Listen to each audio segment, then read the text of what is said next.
Hey everybody, just want to introduce myself to you. My name is Kiko, and just a couple of disclaimers for the record. I am not a YouTuber or a podcaster by any means, but I wanted to get on here to maybe share kind of what I've been going through and my experiences, because I've learned that I'm spending a ton of time watching YouTube videos and learning from pilots and people who have kind of gone before me, watching a lot of instructors' videos. And I'm kind of unique. I'm 47 years old, and I've always wanted to be a pilot. And it's something I thought I was going to do straight out of high school, and I was going to go do that. And like with lots of things, life happens, and so things change. And so I'm a father. I have three kids. I have six kids. So you start forgetting when you get older. But I have six kids, and amazing kids. And I was getting older and older, and I just decided one day, 47 is not old, I don't think, by any means. You all can be the judge of that. But it's not getting any easier to maybe go out and try to get your pilot's certificate. And so I started the process actually at the beginning of this year. In January, February of 2022, I started the process and took my first introductory flight to see what it was like. In fact, my 9-year-old son, who loves all things planes, that was his birthday present we got him, and he got to go on a intro flight, and him and I both shared half the time. He did it for an hour, I did it for an hour. He's 9 years old, he's flying a plane. How cool is that? And we have an amazing instructor. Her name is Ellie, and we love her, and she's amazing at it, and she's going to be an amazing commercial pilot one day. And as she's building up her time for that. But I wanted to take a minute just to tell you guys a little bit about the journey I've been on over this last year. I've been wanting to do this for a long time, just haven't had the time to do it. But a little bit unique, I don't know if you can tell on there, I wear hearing aids. And so this was one of my biggest concerns that I've had kind of going into flying, and is, could I hear the radios? And if you've done any kind of flying at all, you know radios are super intimidating just in and of themselves. It's a whole different language to speak, and it's a whole different thing to learn. I feel like sometimes radios are harder than the flying stuff itself from a stress level standpoint. And so I was super concerned because I do wear hearing aids. We're not quite exactly sure what caused me to lose my hearing kind of start to lose hearing at pretty young age. I think it was because I used to play drums, and I used to do it in really confined spaces, and I think I kind of messed up my hearing when I was younger. Anyway, all that to say, that was one of the biggest concerns I had kind of moving forward. And so that gives you a little bit of background on that. Also had some health issues when I was 17 years old. My lungs spontaneously collapsed, and I had to have several surgeries for that. And that was a big kind of trying to figure all that out with getting the medical in line. And I'll share more of that story hopefully in another video sometime, because that's been a journey in and of itself. I've been flying quite a bit, but I still don't have my medical certificate, going back and forth with the FAA on that and trying to provide them all the stuff. In fact, tomorrow I'm FedExing them the final blood work that they asked for. So I think we're going to be good to go. But I wanted to take some time for those of you out there who are like, maybe should I start flying? Or maybe for that community out there that's a little bit older, or maybe you're just young and you want to start. I would say, if I can do it, I feel like anybody can do it. And I feel like I make so many mistakes, but my Ellie, my instructor, she's amazing at helping me kind of dissect those mistakes, and that's how we learn, right? So I kind of want to go over for the rest of this video just kind of what I have been using and doing while I'm kind of getting ready to fly. In fact, I'm hoping to buy a plane soon. And so we'll share all that journey with you guys. If you're interested, you can watch if you want. You don't have to watch if you don't want. But here we go. So this is my flight bag. I don't even know if it has a brand name. It says ASA on the front. This is my second flight bag that I bought.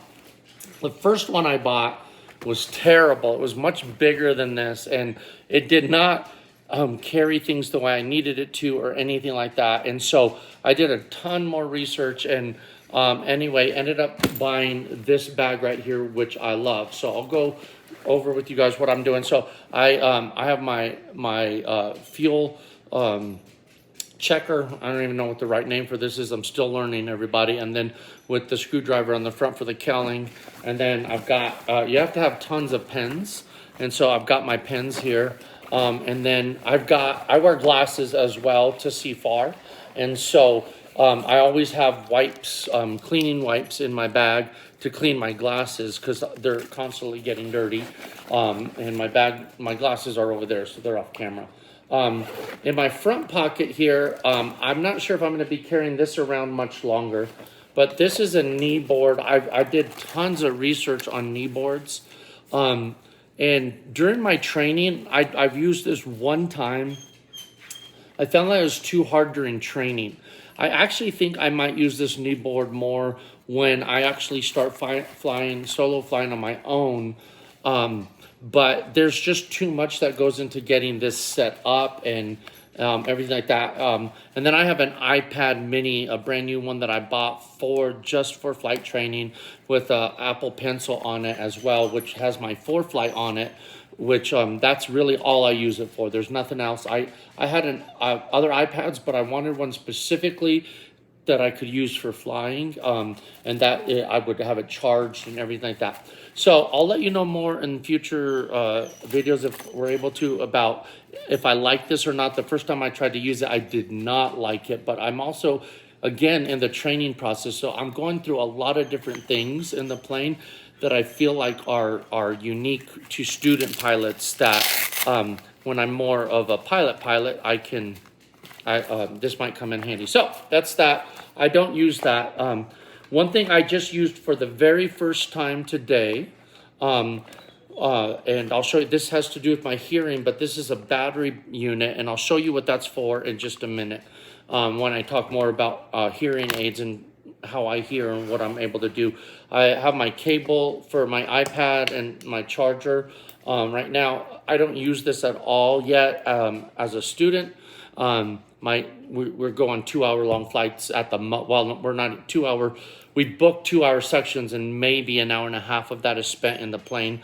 So I don't really need to charge this, but my iPad is only for flying, so it stays with this. And then I have a couple more things in here that have to do with my hearing aids, and I'll go over this stuff in just a minute. The next thing, I'll show you what I carry in my flight bag. I usually, and I don't have it out because I just threw it away, I usually keep a towel for checking the oil, at least one clean one in my bag, but I used my last one today when I went flying this morning, and so that's out of there. So I always try to keep one towel in because I always need it, and I don't always want to walk back inside to grab it. So here's another knee board that I purchased, which I actually use this every time I fly now. It's a lot more convenient right now because this other one that I told you about, the reason I don't use it, you have to go through this big old thing to get it strapped on. It's an ordeal. I can strap this on in like 20 seconds and put the iPad right underneath this, and it sits on my knee or on my thigh. Excuse me. One thing that I learned is that my instructor, when she's doing stuff, she always has her iPad in her lap, and I asked her about it one time, and she said that it's just more convenient for her than a knee board because she's constantly moving it and looking at it, and I understand where she's coming from as the instructor. For me, though, when I had my iPad in my lap, I always felt like it was falling. And it was just one more thing to distract me from flying, especially when I'm trying to learn. And so a knee board has helped me. I don't worry about my iPad anymore at all because it's not falling off my leg. I just clip it in, and this will go good. I don't like this from a long-term solution because I don't like the way the iPad just sits in here. But it's a good, I think, for training. And if somebody were to ask me which one to buy while they're training, I'd say this one. I think this one will be better long-term when I'm going on cross-country flights and things like that. But for short things, this one's better. So I actually keep them both in my bag. The other thing I keep in my bag is my pilot logbook. Obviously, everybody needs this. And as the time I'm recording this video, I just added it up here. Let me pull it, 42.6 hours right now, which is weird because I'm still waiting on my medical. So I've got a lot of hours. So I'm just enjoying flying the plane. I told my instructor, I said, I'm not in a rush at all, but I am, I'm getting more anxious as we get closer. We've been doing a lot of touch and goes and takeoffs, landings and all of that, and I'm having a blast doing that. It's so much fun, and I'm getting antsy to move on. But we just been waiting for the medical stuff, and that's a big deal. So I guess that would be one piece of advice. If you're going to do this, go get your medical right away. Go get your physical right away. So, because if there's anything, that comes up in that medical, then it's going to be something that you need to, it's going to be something that you need to address. And every time you correspond with the FAA, it takes 60 business days for them to respond back, or that's their average. They say average about 60 days. So like I have to send them some blood work. I'm FedExing it tomorrow. They'll get it on Tuesday, and then 60 business days from that is when I can expect an answer. That's a long time. It's 2 months. Well, over 2 months because it's business days. So encourage you guys to get that medical right off the bat. So pilot logbook, that's important. You want to keep track of everything. And then these are my Bose A20 headset. And so I'm going to spend a little bit of time kind of diving into this a little bit. This was hugely important to me because I wanted to have a headset that could help me hear. So noise canceling was hugely important. For work, I do a ton of flying, traveling for work, just normal traveling on commercial airlines. And so I actually own a pair of Bose noise canceling over the ear because I wear hearing aids. And those have been, I love them. I love flying with them. And they allow me to watch movies on the plane and things like that. Otherwise, I would not be able to hear with normal headphones. So again, this is a big deal. It's a big deal for somebody who wears hearing aids that has hard time hearing, because you have to be able to hear air traffic control and other pilots and all the communication with your instructor and all of that. And so I chose the Bose after talking to a bunch of people. I really wish I could try, right when I'm recording this, I forget the name of the other, it's Light something. I really wish I want to try those. If anybody has any input on that in the comments, I'm not a Bose apologist or anything by any means. So I want the best for what I need. And so if they weren't so expensive, I'd buy another pair just to test them out. But so these are the A20s that I use, and I always carry hearing aid batteries for my hearing aids, so that if that goes out. And then if you're thinking about it and don't have them, this is what the Bose look like.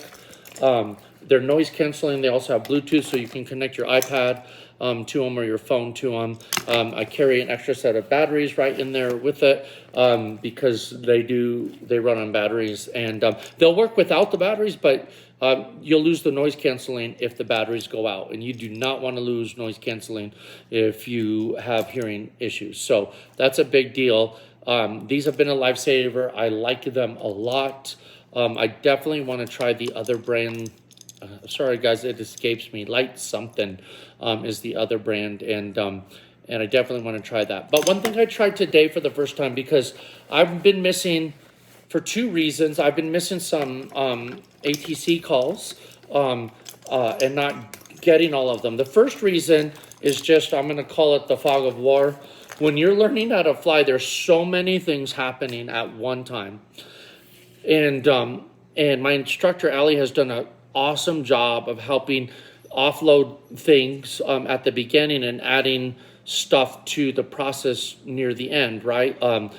So that it doesn't overwhelm you, because it's like learning how to drive a car times 100, where every little thing takes brain power.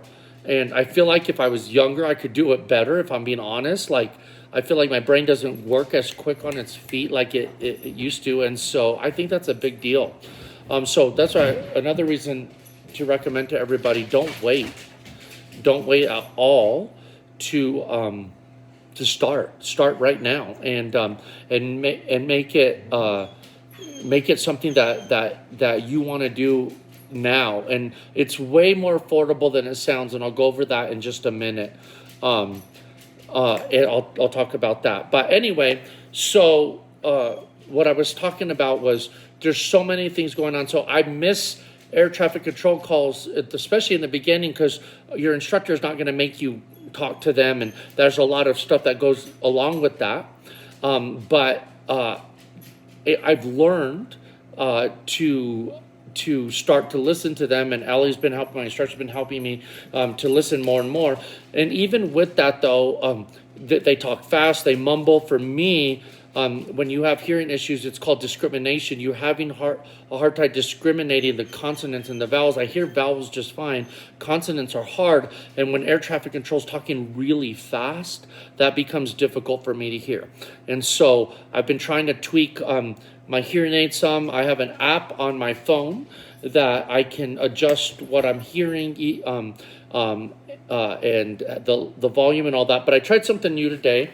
This right here is a little adapter I use with my hearing aids. This is actually how I watch TV at home, so that my family and I aren't, like if I'm by myself, I'll turn the volume pretty loud because I have trouble hearing, and that bothers my family. They don't want it that loud.